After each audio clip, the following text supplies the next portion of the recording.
ഒരു പ്ലേറ്റ് ഇറച്ചും കൂടെ എടുത്തേ. ഇത് എത്രാമത്തേടെ നാരായണ? തനിക്ക് മുടക്കൊന്നുമില്ലല്ലോ. എന്നാലും ഒരു മര്യാദ വേണ്ടേ? കഴിക്കട്ട് പയലിച്ചേട്ടാ, ഒറ്റ തടിയല്ലേ. എടാ നാരായണ, നിന്നെ അന്വേഷിച്ച ഒരാൾ വന്നിരിക്കണേ. ആരാണെന്ന്? നീ ആള് കാഞ്ച വിത്താണല്ലോടാ. ഞങ്ങളെ ഒന്ന് അറിയിക്കാൻ നീ കാര്യം ഒപ്പിച്ചോളഞ്ഞല്ലേ. ദേ ഇവിടെ ഉണ്ടിട്ടാ.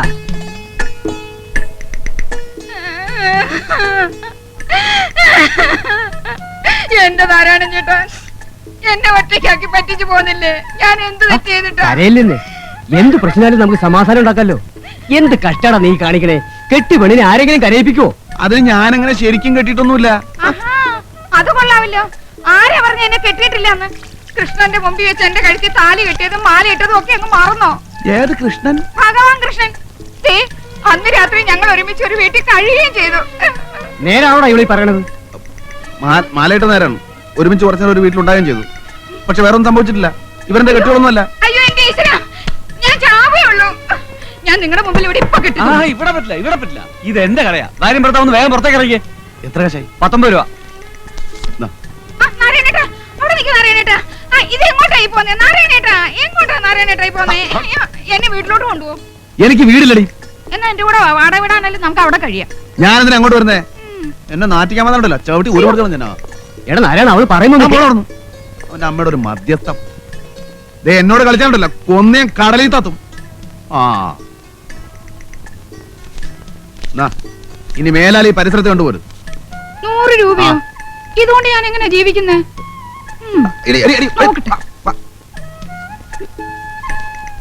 ഞാൻ പോട്ടെ, എന്നെ മറക്കരുത്. ഒഴിവ് കിട്ടുമ്പോ അങ്ങോട്ട് വരണം, ഞാൻ കാത്തിരിക്കും. കള്ളൻ വാങ്ങണ്ടില്ലേ ഒരു ഗൗരവം? ഒന്ന് ചിരിച്ചേ. പോട്ടെ.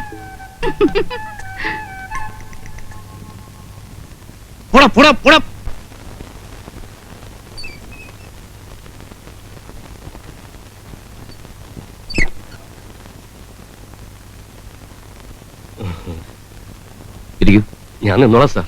നിൽക്കാനാണെങ്കിൽ പുറത്തു പോയി നിൽക്കാം. എന്നെ കണ്ട് സംസാരിക്കാനാണ് വന്നെങ്കിലും ഇട്ടിരിക്കാം. എന്താ കാര്യം? നമ്മുടെ ബില്ല് മാസം 1 ഞാൻ കൊണ്ട് നടക്കാൻ തുടങ്ങിയിട്ട്. ഈ ആയുസ് മുഴുവൻ നടന്നാലും ഞാൻ ഒപ്പിട്ടത് പാസ്സാവാൻ പോകുന്നില്ല. ഞാൻ പറഞ്ഞില്ലേ നിങ്ങളോട്, കള്ളപ്പണിക്ക് കൂട്ടുവെക്കാൻ എന്നെ കിട്ടില്ല. അയ്യോ, ഞങ്ങൾ കള്ളപ്പണിയൊന്നും ചെയ്യാറില്ല സാർ.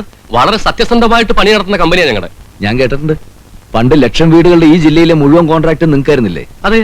അതിൽ ഇടിഞ്ഞു വീഴാത്ത ഏതെങ്കിലും ഒരു വീട് ബാക്കിയുണ്ടോ? അത് പ്രതികൂലമായ കാലാവസ്ഥയില് കാറ്റിലും മഴയിലും ഞാൻ കാല് പിടിക്കാം സാർ. അപ്പൊ കാറ്റും മഴയും വെയിലും ഒന്നും ഇല്ലാത്ത സ്ഥലത്ത് വേണം വീട് വെക്കാൻ, അല്ലേ? അങ്ങനെയല്ല. ഈ കോൺട്രാക്ട് ഞാൻ പറഞ്ഞ പോലെ തന്നെ നടക്കണം. അത് മഴയത്ത് മണ്ണാങ്കട്ട പോലെ അലിഞ്ഞു പോരുത്, കാറ്റത്ത് കരിയില പോലെ പറന്നും പോരുത്. മനസ്സിലായോ? മനസ്സിലായി. ഇനിയുള്ള പണി സാറ് പറയുന്ന പോലെ ചെയ്തോളാം. ഇപ്പൊ പണിതിടത്തോളം പൊളിച്ചു പണിയണമെന്ന് പറഞ്ഞാൽ ഞങ്ങൾ കുത്തുപാലെടുക്കും സാർ. അത് നിങ്ങളുടെ കാര്യം. പക്ഷെ ബില്ല് ഞാൻ ഒപ്പിടണമെങ്കിൽ അതൊക്കെ ചെയ്തേ പറ്റൂ. ഇത്തിരി മനുഷ്യത്വം കാണിക്കണം സാർ. മനുഷ്യത്വമാണ് ഞാനിപ്പോ കാണിക്കുന്നത്. ഒരാഴ്ചക്കുള്ളിൽ കള്ളപ്പണിയൊക്കെ അഴിച്ചുപെടുന്നില്ലെങ്കിൽ ഞാനതിൽ ഒബ്ജക്ഷൻ നോട്ട് ചെയ്തു. അതിന്റെ ബുദ്ധിമുട്ട് അറിയാലോ അല്ലേ? എന്നാ പോണം. ഓടോ.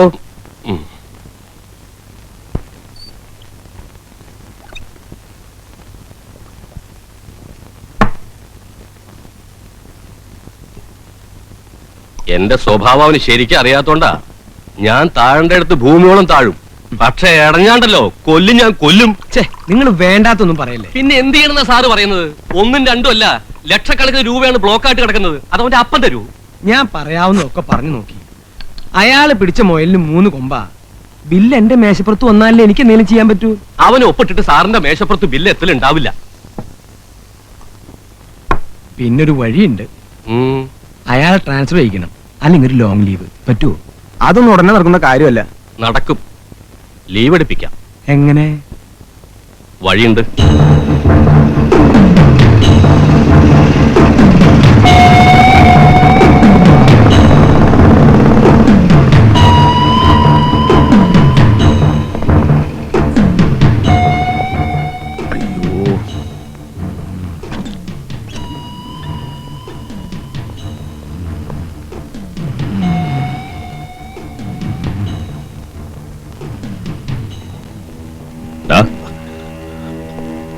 എന്റെ ഒന്നുമില്ല ഭായി. അതിന് കള്ളത്തനം കാണിക്കണോടാ സൈത്താൻ. നിനക്കൊരു വേല ചെയ്യാമോ? എന്ത് വേലയാ? ഒരാളെ ഒന്ന് ഒതുക്കാമോ? ചെറുതായിട്ടാണെങ്കിൽ. ചെറുതല്ലെങ്കിൽ നിന്നെ വിളിക്കോ? കയ്യോ കാലോ ഓടിച്ചാ മതി. ആളെങ്ങനെയാ? നിന്റെ അത്ര ഉണ്ടാവും. നേരിട്ട് മുട്ടണ്ട. നല്ല കാശുമായി തരാം. ഒരു 2000 കിട്ടുമോ? 10 പറഞ്ഞിട്ടുണ്ട്. 5 എനിക്ക് എത്തിച്ചേക്കണം. ആളാരാ? അയ്യപ്പൻ നായർ. അയ്യപ്പൻ നേരോ? അയ്യപ്പൻ നായർ കണ്ടാൽ ആളും ഡീറ്റെയിൽസും കിട്ടും. ഏറ്റോ? ഏറ്റു.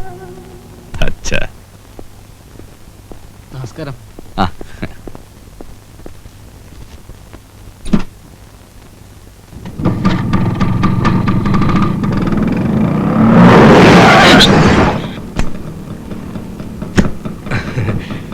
നമസ്കാരം. ഞാനിപ്പന്നെ കൊന്നല്ലോടോ. അയ്യോ അങ്ങനെ പറയരുത്. സാറിനെ കണ്ടെന്നു സംസാരിക്കാൻ വേണ്ടി വന്നതാ. എവിടേക്കാണാവോ? എക്സിക്യൂട്ടീവ് എഞ്ചിനീയർ എന്ന് കാണാനാ.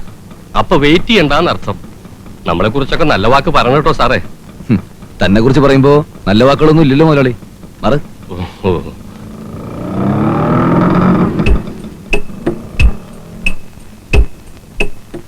അതാണ് കക്ഷി. നേരിട്ട് മുട്ടണോ? അത് പല പ്രാവശ്യം പറഞ്ഞതാണല്ലോ. നേരിട്ട് മുട്ടാനാണെങ്കിൽ തന്നോട് പറയൂ. അല്ല, നേരിട്ട് വേണേലും മുട്ടാ. വേണ്ട. സ്കൂട്ടറിലാണ് വരവും പോക്കും അല്ലേ? അതെ. എന്താ? കയ്യോ കാലോ തന്നെ ഓടിയണമെന്നുണ്ടോ? നടുവായാലും പോരെ? എന്തായാലും വേണ്ടില്ല.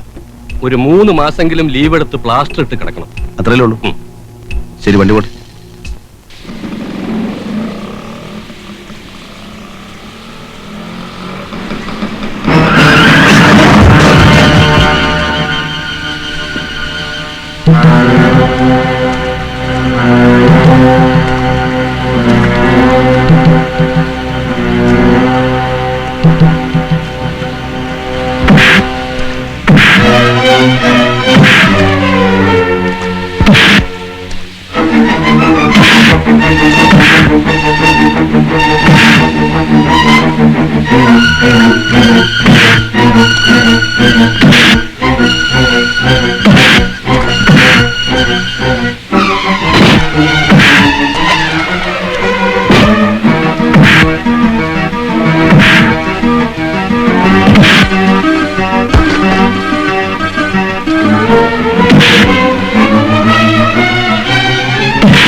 ആരാ?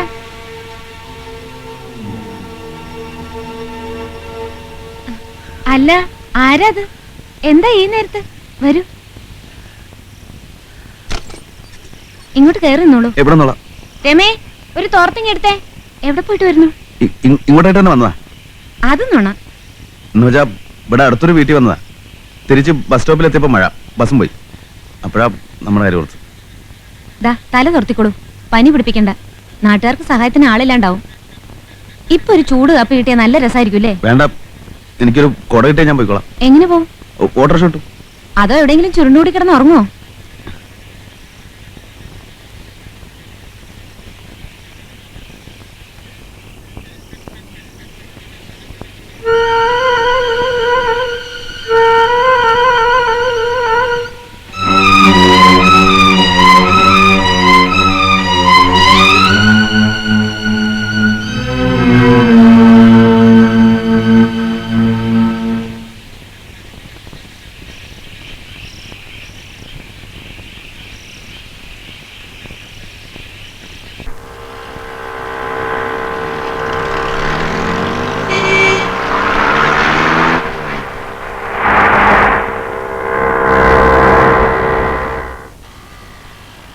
നീ എവിടെ? ഞാൻ നത്തിനെ കണ്ടുവരാം. ഞാനും വരാം മേദിനിക്ക. വേണ്ട, നത്ത് നിന്നെ കണ്ടാ വിടൂല. നൂൺ ഷോക്ക് തിയേറ്ററിൽ എത്തിച്ചേരാൻ പാർട്ടിനോട് അഡ്വാൻസ് വാങ്ങിയതാ. കാശല്ലേ? നത്തിന്റെ കാശ് നമ്മളെ സ്വന്തം കാശാ. അത് എപ്പോഴും ഉണ്ടാവും. ഇത് ആരാന്റെ പോക്കറ്റ് കയറുന്ന കാശല്ലേ. അവന്റെ പൊന്നു മോള് ഇവിടെ ഇരിക്കട്ടോ. ഇതാണ് പറയണേ. എന്തെയും പറയുമ്പോ ഇതിന് മൂന്ന കണിപ്പിക്കും. മൊയ്തീൻക്കല്ലേ പറയണേ. എന്റെ പൊന്നു മോള് ഇവിടെ ഇരിക്കേ. വരെ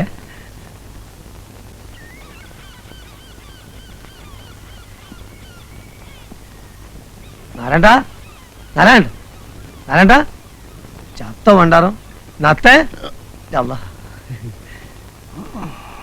അല്ല ഇന്നലെ എന്തേനി കോള്?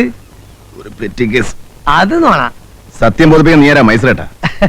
അല്ല പെറ്റി കേസായാലും നമുക്കൊന്ന് കൂടണ്ടേ? കൂടാ, വൈകുന്നേരം ആവട്ടെ. മതി. ആ പിന്നെ നമ്മളെ കരീംബായി അന്വേഷിച്ചിരുന്നു കേട്ടോ. എപ്പോ? കാലത്ത് എന്തോ കോളാന്ന് തോന്നുന്നുണ്ട്. അപ്പൊ നമുക്ക് വൈകുന്നേരം കാണാം. ആ അല്ല ഇന്ന് വേണ്ട, നമുക്ക് നാളെ കൂടിയാലോ? ഇന്ന് കീരിത്തോട് പാലത്തിന് അവിടെ ആരോ ചത്തിട്ടുണ്ട്. ആരാ? ആര് കണ്ട്? ആളും പോലീസൊക്കെ കൂടിയിട്ടുണ്ട്. ഇനി വല്ല കൊലപാതകമായിട്ടാണ് ഒന്നും അറിയാണ്ട് നമ്മളെന്ന് പെടണ്ടല്ലോ. കൂടുതൽ നമുക്ക് പിന്നെ ആവാം.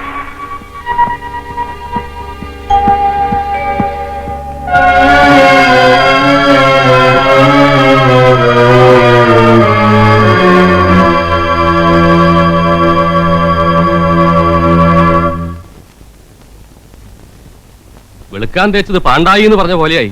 ഇതിപ്പോ കൊലപാതകത്തിന് സമാധാനം പറയേണ്ടി വരില്ലോ ഈശ്വര. ഒന്നും മിണ്ടാതിരിക്കടോ. പോലീസും നാട്ടുകാരും പറയുന്നത് സ്കൂട്ടർ ആക്സിഡന്റ്. താൻ പറഞ്ഞത് കൊലപാതകമാക്കുകയും ചെയ്യും, കൊലക്കയറ് വാങ്ങുകയും ചെയ്യും. ഇങ്ങോട്ട് വാടാ. എന്തിനാ ഇങ്ങോട്ട് വരുന്നത്? എനിക്ക് അവനെ കാണണ്ട. അതുകൊള്ളാം, ഇത്രയും സ്മൂത്ത് ആയിട്ട് കാര്യങ്ങൾ ചെയ്തിട്ട് കാണണ്ടെന്നോ? ഇരിക്കണത്തെ. ഞാനിവിടെ വന്നോ? അച്ഛാ, ഇനി നിനക്ക് എന്റെ മുമ്പിലിരിക്കാം. സമ്മതിച്ചിരിക്കുന്നു. അയ്യപ്പനാരെ, ഇവൻ ആവശ്യപ്പെടുന്ന തുക കൊടുത്തേക്കണം. അതിന് ഞാൻ പറഞ്ഞ പോലെ കേൾക്കണം. കൊല്ലാനൊന്നും ഞാൻ പറഞ്ഞിട്ടില്ല. അപ്പം മരിച്ചു എന്നുള്ള സത്യം തന്നെയാണല്ലേ? എനിക്ക് അറിയാണ്ട് പറ്റിപ്പോയതാ. അത് ശരി, ചക്ക വീണ് ചത്ത മൊയിലാണല്ലേ. ഏതായാലും കുറച്ച് കാശ് കൂടി മേടിച്ചോ. എന്താ? ഓ, കൊടുക്കാം. എനിക്ക് ഒഴുകി പോണം. അതെന്തിനാ? ഞാൻ ഇങ്ങോട്ട് വന്നപ്പോ SI വണ്ടി നിർത്തി എന്റെ മുഖത്തിട്ട് കുറെ നേരം നോക്കി. എന്നെ സംശയം ഉണ്ടാവുന്ന തോന്നുന്നു. ഞാൻ പറഞ്ഞില്ലേ ഇത് അവസാനം എന്റെ പെടലിക്ക് വരും. പിന്നെ സംഭവം കഴിഞ്ഞിട്ട് ഞാൻ ഓടിക്കറിയത് അയാളുടെ വീട്ടിൽ തന്നെയാ. അയാളുടെ ഭാര്യ എനിക്കറിയാം. ശരിക്കും ആലോചിച്ച് നോക്കിയാൽ അവർക്കും സംശയം തോന്നും. അയ്യോ, കണ്ടോ കണ്ടോ കണ്ടോ, ഒരു കിനാവള്ളി പോലെ കേറി വരുന്നു കണ്ടോ.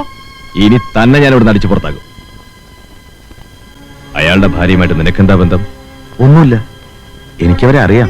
ഒരു പാവം പെണ്ണ. അത് ശരി. ഉടനെ നീ എന്താ ചെയ്യേണ്ടെന്നറിയോ? അവരുടെ വീട്ടിൽ പോവാ, എല്ലാത്തിനും അവരോടൊപ്പം ഉണ്ടായിരിക്കുക. ഞാൻ പോവില്ല, എന്നെ സംശയിക്കും. സ്കൂട്ടർ ആക്സിഡന്റ് ഉണ്ടായതിന് നിന്നെ സംശയിക്കുന്നതിനാ? അഥവാ ആർക്കെങ്കിലും മറിച്ചു തോന്നിയാൽ നിന്നെ സംശയിക്കാതിരിക്കാനായി പറയുന്നത്, മനസ്സിലായോ? പിന്നെ നിന്റെ വായിൽ നിന്നെങ്ങാനിത് പുറത്തു പോയാൽ അന്ന് നിന്റെ അവസാനമായിരിക്കും. അതും മനസ്സിലായിക്കോ. നിങ്ങളുടെ ഹൃദയം അസ്വസ്ഥമാകേണ്ട. ദൈവത്തിൽ വിശ്വസിക്കുവിൻ, എന്നിലും വിശ്വസിക്കുവിൻ. എന്റെ പിതാവിന്റെ ഭവനത്തിൽ അനേകം വാസസ്ഥലങ്ങളുണ്ട്. ഇല്ലായിരുന്നുവെങ്കിൽ നിങ്ങൾക്ക് സ്ഥലമൊരുക്കുവാൻ പോകുന്നുവെന്ന് നിങ്ങളോട് ഞാൻ പറയുമായിരുന്നു. ഞാൻ പോയി നിങ്ങൾക്ക് സ്ഥലമൊരുക്കി കഴിയുമ്പോൾ ഞാനായിരിക്കുന്നിടത്ത് നിങ്ങളുമായിരിക്കേണ്ടതിന് ഞാൻ വീണ്ടും വന്ന് നിങ്ങളെയും കൂട്ടിക്കൊണ്ടുപോകും. ഞാൻ പോകുന്നതിലേക്കുള്ള വഴി തോമസ് പറഞ്ഞു. കർത്താവേ, പിന്നെ വഴി ഞങ്ങൾ എങ്ങനെയാണ്? യേശു പറഞ്ഞു, വഴിയും സത്യവും ജീവനും ഞാനാകുന്നു.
മോളെ,